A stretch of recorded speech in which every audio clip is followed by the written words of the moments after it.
a fire blanket, Joe. Yep. So there's a microphone in here, but it's wrapped in a fire blanket, so it protects from any heat. Yeah, the fire blanket will absorb any extreme heat to protect the microphone. So, and then I have it in a butterfly. So you do the ends of the butterfly when you zip tie it. I'm helping Nick get the cables run into the cockpit. And it's a little bit trickier than normal because we have nothing sticks because it's so cold. So usually we can use a lot of gaffer tape, but because it's so cold, we really don't have that option. Today we have the mics inside for engine noise, outside for air noise. We'll probably have some on the ground for flyby noise, and we'll do some flybys and see what kind of noise the airplane generates.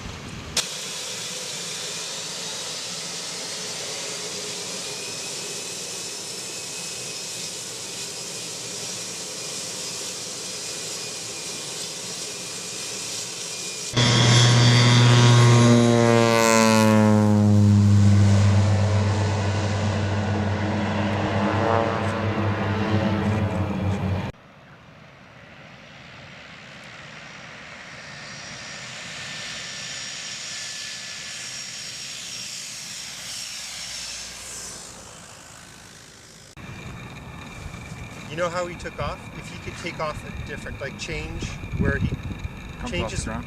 Yeah, because I want to get variations of takeoffs. Okay. Because I never know what we're going to need. I'll tell him to stay where he's at.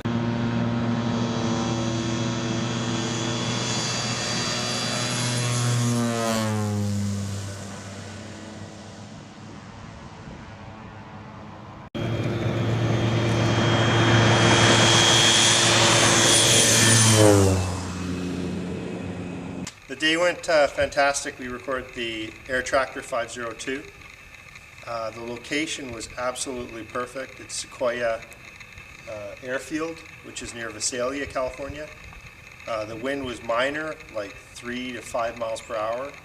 No gusts, no air traffic, very minor car traffic in the distance, so superb conditions.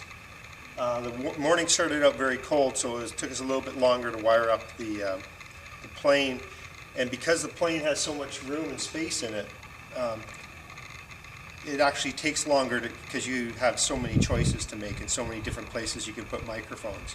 So we had a total of 13 channels on the plane. We had 5 in here. We had 1 on the wing, 1 on the tail rudder. And the guys we worked with were amazing.